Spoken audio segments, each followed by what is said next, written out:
Halo, Assalamualaikum. Hari ini aku akan membacakan novel dengan judul Terpaksa Menikah Menggantikan Kembaran, Chapter 4. Stay tune ya.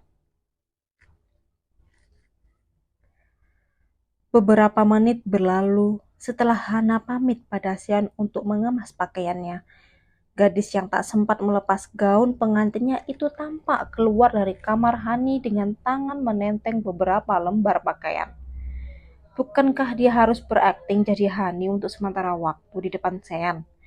Itu artinya dia juga harus berpenampilan seperti Hani kan? Setelah dari kamar Hani, dia kembali ke kamarnya dan memasukkan lembaran baju itu ke koper kecil miliknya bergabung dengan bajunya yang lain. Serta buku-buku keperluan kuliahnya dimasukkan ke dalam tas kantong ukuran sedang. Ngapain kamu ambil baju Hani? Sentak Mama Jasmine membuka pintu kamar Hana. Ada helaan nafas panjang lolos dari celah bibir Hana. Ingin marah, tapi dia terlalu lelah setelah seharian ini menjadi pengantin menggantikan Hani.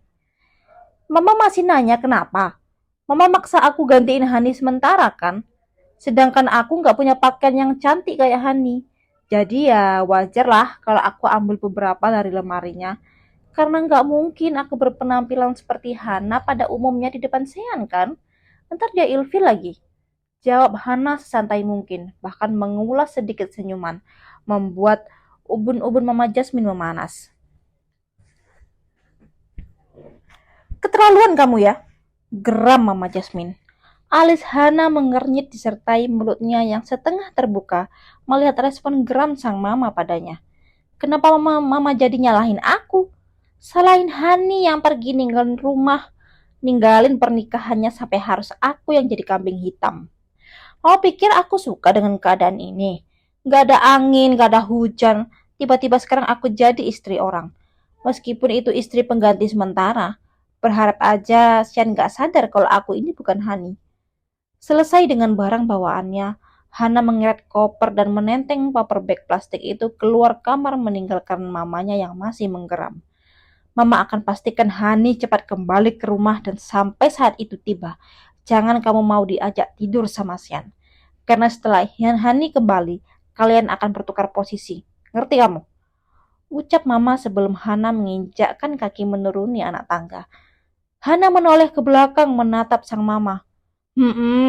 Mama telepon aja dulu Hani. Suruh dia pulang. Itu pun kalau dia mau. Dan soal Sean, aku nggak jamin bisa menghindar dari dia karena ini malam pertama kami. Hana pun menuruni tangga dengan barang bawaannya yang cukup berat dan melihat itu Sian datang untuk membantu.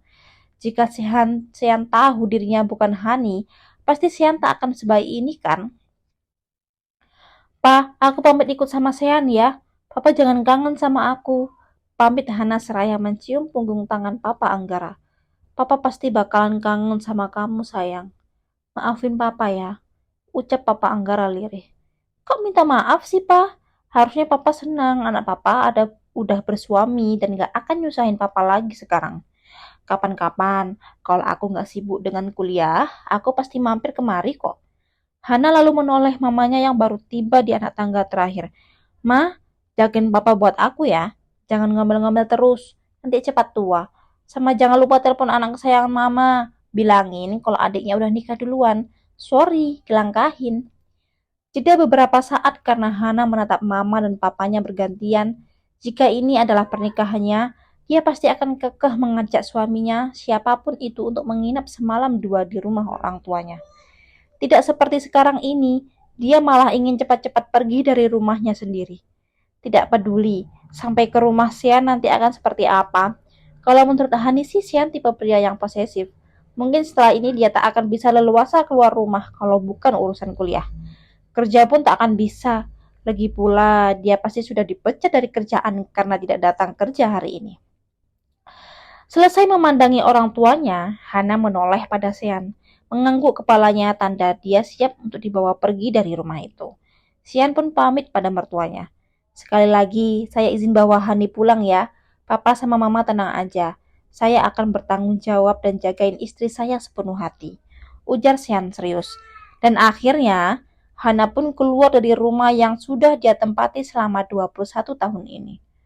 Perjalanan menuju kediaman Sean memakan waktu hampir setengah jam, dan selama itu Hana sama sekali tak mengeluarkan suaranya. Sean yang berpikir istrinya itu kelelahan sengaja tak mengajak bicara. Hanya tangan besarnya yang meraih tangan Hana lalu bibirnya menempel di punggung tangan itu, mengecupnya lembut. Hana yang terkejut refleks menarik tangannya membuat Sean terkejut balik. Kenapa Hani? Ah, maaf, aku. Hana menatap Sean. Dia bingung hendak menjawab apa. Bibirnya terbuka, tapi tidak ada kata yang keluar. Gimana ini? Kalau dia tiba-tiba sadar aku bukan Hani, gimana? Hani gak mungkin terkejut saat tangannya dicium oleh Sean, kan? Sebaliknya, Hani kesenangan lalu menciumnya Sean balik. Kan? Kamu melamun. Kenapa? Sedih ninggalin orang tua kamu. Tangan yang tadi meraih tangan Hana kini merapikan rambut depan istrinya yang menghalangi pandangan. Hana dengan cepat mengiyakan saja. Bagus deh jika Sean berpikirnya begitu. Selain itu, aku juga lelah banget. Apa rumah kamu masih jauh? Lanjut Hana mendesah lemah. Enggak jauh kok. Secara tiba-tiba, Sean membelokkan mobilnya ke depan sebuah rumah bertingkat yang memiliki halaman cukup luas. Dan terakhir mesin mobil pun berhenti. Di sini, ayo turun. Hana turun dan tertegun beberapa saat memandangi rumah milik keluarga Sean yang sangat besar. Sementara Sean tanpa membuka bagasi untuk mengambil koper dan tas jinjing istrinya. Ayo masuk, inilah rumahku, dan sekarang jadi rumah kamu juga, Hani. Kenapa sepi sekali? Apa yang lain sudah pada tidur? Karena tidak ada orang lain di rumah ini, hanya kita berdua. Melihat Hana terbengang dengan banyak pertanyaan di wajahnya, Sean kembali bersuara. Orang tuaku tinggal di rumah lain. Ini rumah pribadiku. Ya ampun, bodohnya Hani meninggalkan pria seperti Sean. Sudah tampan, kaya, dan sepertinya dia pria yang baik. Kalau tidak, mana mungkin dia sanggup membelikan Hani tas harga puluhan juta. Dia pasti begitu mencintai Hani. Sean yang malang. Sean membawa koper dan tas milik istrinya dengan enteng. Padahal koper dan tas itu cukup berat jika Hana yang membawanya sendiri. Tanpa sadar Hana yang berjalan di belakang Sean tersenyum simpul. Ah, Hana, jangan begini. Dia suaminya Hani. Suatu saat Hani pasti akan kembali. Tapi, bukankah Hani sendiri yang bilang dia tak mau jadi istrinya Sean? Bahkan dia memilih pergi bersama Kak Daren. Mereka berdua, Hani sama Kak Daren, sangat menyebalkan. Sean yang berjalan di depan sudah membuka pintu sebuah ruangan yang sangat luas. Sekali lagi Hana dibikin tertegun dengan luas kamar Sean yang 2 kali luas kamarnya dan tatanannya yang sangat rapi untuk ukuran kamar seorang pria. Tapi Hani bilang Sean punya anak. Mana dia? Apa anaknya dirawat oleh orang tuanya? Lalu, apakah Sean ini seorang duda? Hana disibukkan dengan pertanyaan yang bersarang di kepalanya sambil memperhatikan sekeliling tidak menyadari Sean tiba-tiba memeluknya dari arah belakang. Sayang, bisakah kita habiskan malam pertama kita dengan panas malam ini? Walaupun bukan pertama kali, tetap saja ini malam pertama kita. Hana membeku di tempatnya berdiri apalagi udara yang bertiup dari mulut Sean mengenai kupingnya terasa sangat geli. Ya Tuhan, bagaimana caraku menghindarinya? Sean, aku ingin mandi sebentar, rasanya gerah, boleh kan? Kedua tangan Sean memutar tubuh Hana tanpa bisa dielak.